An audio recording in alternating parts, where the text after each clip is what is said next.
हाँ तो guys Vivo V30 Pro finally India में लॉन्च हो गया है, जो कि एक बजट फ्लैगशिप कैटेगरी का फोन है। लंबे टाइम से इस फोन के लॉन्चिंग का वेट किया जा रहा था। फाइनली 42,000 रुपए की प्राइस पर इस फोन को इंडिया में लॉन्च किया गया है, जिसको लेकर बहुत सारे लोग कंफ्यूज है क्या ये फोन इस प्राइस पर लेने लायक है या फिर नहीं। हालांकि कुछ चीजें फोन के अंदर आपको बहुत पसंद आने वाली है, लेकिन अगर आप कंपेयर करते हो इसके previous generation Vivo V29 Pro से, तो यहाँ पर कुछ खास चीजें अपग्रेड नहीं करी गई है। तो अगर आप इस फोन को खरीदने का विचार कर रहे हो तो मुझे ऐसा लगता है कि फिलहाल आपको इस फोन से दूरी बना के रखनी चाहिए। कहने का मतलब ये है कि आपको ये फोन नहीं लेना है। अब क्यों नहीं लेना है, क्या कारण है, इस वीडियो के अंदर सारी चीजें अच्छे से एक्सप्लेन करने वाला हूं। इसके अलावा यहाँ पर ऑफर्स वगैरह कौन कौन से देखने को मिलते हैं, इसका सेल कब से स्टार्ट होगा और प्राइस के अकॉर्डिंग फोन के अंदर हमको कमियां क्या क्या देखने को मिलती है, इसकी भी जानकारी दूंगा। तो उसके लिए चैनल पे अगर आप नए हो तो अपने इस भाई को सपोर्ट कर लेना, चैनल को सब्सक्राइब करना दोस्तों, एंड वीडियो आपको थोड़ी सी भी अच्छी लगती है तो लाइक जरूर कीजिएगा।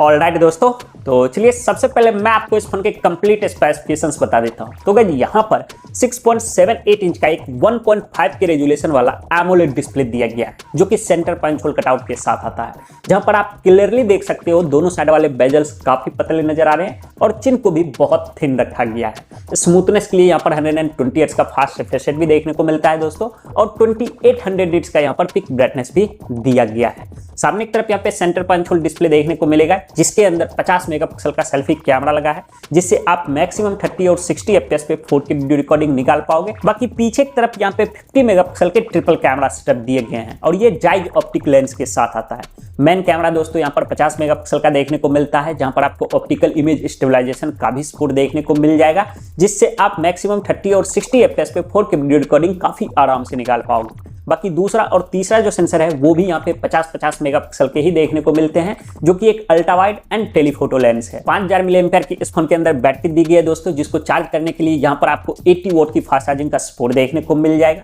टाइप सी पोर्ट के साथ ये फोन आता है। फोन के अंदर NFC का भी सपोर्ट दिया गया है। 3.5mm जैक और माइक्रो SD कार्ड के स्लॉट यहाँ पर देखने को नहीं मिलते हैं दोस्तों, और सिंगल स्पीकर के साथ ये फोन आता है। यहाँ पर आपको स्टीरियो स्पीकर भी देखने को नहीं मिलने वाला है। वैसे वाटर रेजिस्टेंस के लिए इस फोन के अंदर IP54 का सर्टिफिकेशन दिया गया है, और 5G फोन है तो इस फोन के अंदर 8 5G बैंड की सपोर्ट देखने को मिलते हैं। बाकी in display fingerprint sensor and face unlock के सपोर्ट यहाँ पे देखने को मिल जाते हैं, और Android 14 out of the box ये फोन आता है, जो कि FunTouch OS 14 के ऊपर रन करता है, जहां पर आपको 3 साल के OS अपडेट एंड 4 साल के सिक्योरिटी पैच अपडेट भी देखने को मिलेंगे। लास्ट में गाइस हम अगर इसके परफॉर्मेंस के ऊपर आते हैं तो यहाँ पर MediaTek का Dimensity 8200 वाला प्रोसेसर दिया गया है, जहां पर आपको UFS 3.1 वाले स्टोरेज देखने को मिल जाते हैं, एंड LPDDR5X का यहाँ पे रैम दिया गया है। तो गाइस यही थे इस फोन के स्पेसिफिकेशंस की पूरी कहानी। प्राइस के बारे में बात करते हैं तो दोस्तों इसको 8GB 256GB and 12GB 512GB के सिर्फ और सिर्फ 2 मॉडल में लॉन्च किया गया है। जो बेस मॉडल है दोस्तों 8GB 256GB, उसकी प्राइस 41,999 रखी गई है, एंड सेकंड वाले मॉडल को 46,999 का लॉन्च किया गया है। मतलब 42 और 47,000 रुपए का ये फोन इंडिया में लॉन्च हुआ है, जो कि मेरे हिसाब से थोड़ा ज्यादा है। लेकिन एक चीज मुझे अच्छी लगी दोस्तों कि Vivo इस वाले फोन के ऊपर काफी तगड़े ऑफर्स भी दे रही है। अगर आपके पास SBI बैंक या फिर HDFC बैंक का कार्ड है तो यहाँ पर आपको 10% का इंस्टेंट डिस्काउंट देखने को मिलेगा।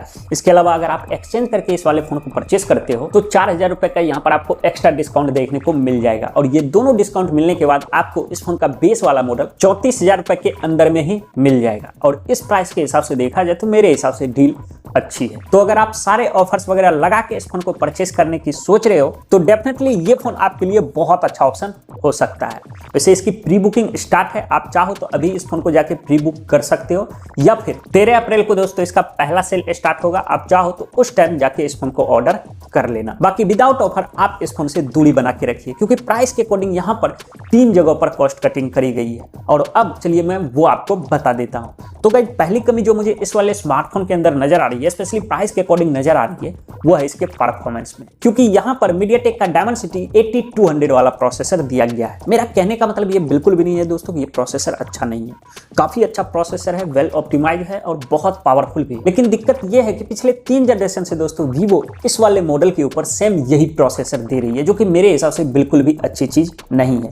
और वैसे भी अभी के टाइम पे दोस्तों MediaTek का Dimensity 8200 वाला प्रोसेसर 30-35 हजार रुपए की प्राइस तक ही हम एक्सेप्ट कर सकते हैं। अगर हम इससे ऊपर की रेंज में आते हैं, स्पेशली 40,000 से ऊपर की रेंज में आते हैं, तो यहाँ पर मुझे ऐसा लगता है कि वीवो को स्नैपड्रैगन 8 Gen 1 वाला प्रोसेसर देना चाहिए था या फिर स्नैपड्रैगन 8 Gen 2 वाला, ऐसा मेरा मानना है। वैसे आप इस चीज को लेकर क्या सोचते हो हमको कमेंट करके जरूर बताइएगा। बाकी दूसरी कमी दोस्तों जो मुझे इस वाले फोन के अंदर नजर आ रही है वो है इसके स्पीकर में, क्योंकि ये फोन सिंगल स्पीकर के साथ आता है। एक तरफ तो दोस्तों वीवो कंटेंट कंजप्शन के लिए डिस्प्ले काफी अच्छा दे रही है, वहीं दूसरी तरफ फोन सिंगल स्पीकर के साथ आ रहा है। तो आप खुद सोच करके देखो, इससे आपका मल्टीमीडिया एक्सपीरियंस बेहतर होगा? मेरे हिसाब से तो बिल्कुल भी नहीं।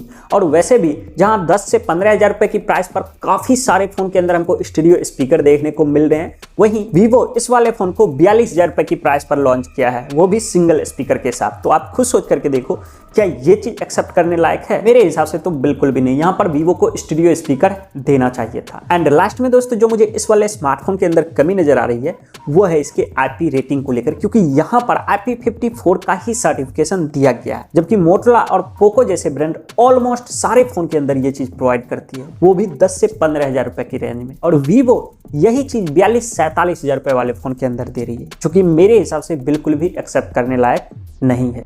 यहाँ पर दोस्तों वीवो को एटलीस्ट IP64 या फिर 65 का सर्टिफिकेशन देना चाहिए था। इसके अलावा इसकी बिल्ड क्वालिटी से भी आप थोड़ा सा डिसअपॉइंट हो गए, क्योंकि आगे पीछे दोनों तरफ तो ग्लास है, लेकिन जो फ्रेम यहाँ पर दिया गया वो आपको प्लास्टिक का देखने को मिलता है, जबकि इस रेंज में ऑलमोस्ट सारे ब्रांड आपको मेटल का फ्रेम प्रोवाइड करता है। तो गाइस अगर आप इस फोन को खरीदोगे तो इस फोन के अंदर आपको यही 3-4 चीजें ऐसी मिलेगी जिनको लेकर यहाँ पर आपको कॉम्प्रोमाइज करना पड़ेगा। बाकी जो लोग वीवो के फैन हैं, जिनको अपने स्मार्टफोन के अंदर बहुत अच्छा कैमरा चाहिए, काफी अच्छा डिजाइन चाहिए, वो लोग डेफिनेटली इस फोन की तरफ देख सकते हो। लेकिन जिन लोगों को ब्रांड वगैरह से कोई मतलब नहीं, बस उसे इस प्राइस पर एक अच्छा स्मार्टफोन चाहिए, तो मेरे हिसाब से इसकी जगह पे वो OnePlus 12R को परचेस कर सकते हैं। वो फोन आपके लिए बहुत अच्छा ऑप्शन रहेगा। वहां पर आपको मेटल का फ्रेम भी देखने को मिलेगा, IP65 का सर्टिफिकेशन भी दिया गया है, स्टूडियो स्पीकर के साथ भी वो फोन आता है। तो गाइस बस इस वीडियो के अंदर इतना ही। पसंद आए तो वीडियो को लाइक कीजिए, शेयर कीजिए और चैनल पे पहली बार आए तो सब्सक्राइब कीजिए। मैं मिलता हूं अगले वीडियो में, तब तक के लिए जय हिंद।